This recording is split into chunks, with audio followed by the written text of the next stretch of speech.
এখন তো প্রচুর গরম পড়ছে আর এই গরমে পানি ছাড়াও এই ডিটক্স ওয়াটারটা বানিয়ে আমরা সারাদিন কিন্তু খেতে পারি। বডি এবং স্কিন দুটাই ভালো থাকবে। এই গরমে আমাদের শরীর ডিহাইড্রেট হয়ে থাকে, শরীর থেকে বাজে টক্সিনকে দূর করতে আজকে এই সিম্পল ডিটক্স ওয়াটার বানানো দেখাবো।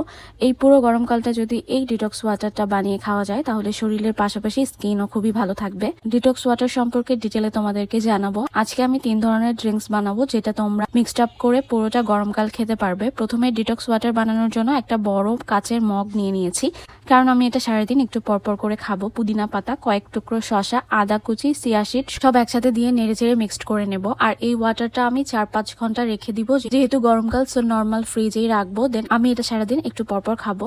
শুধু মনে রাখতে হবে যে এটা জাস্ট দিনের বেলাতেই খেতে হবে। তো প্রথমটা তো বানানো হয়ে গেল। নেক্সট হচ্ছে এই বিটরুট। এটা খুবই ইজি একটা বিটরুট স্লাইস করে কেটে।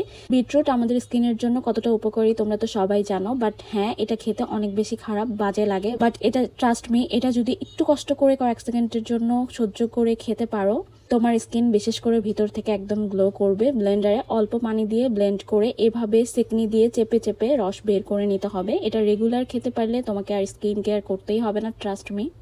অ্যান্ড লাস্ট ওয়ান, কয়েক টুকরো স্ট্রবেরি 1 কাপ পরিমাণ টক দইয়ের সাথে মিক্সড করে খেলে এটা টেস্ট বেশ ভালো। সো এটা ইজিলি খাওয়া যায় আর এই গরমে স্কিনের জন্য অনেক ভালো। 3টা ড্রিঙ্কস পুরোটা গরমকাল জুড়ে তোমরা যদি ঘুরিয়ে ফিরিয়ে খেতে পারো তাহলে তোমাদের স্কিনের যত প্রবলেম আছে সব সলভ হয়ে যাবে, trust me. Thanks for watching. For more don't forget to follow me.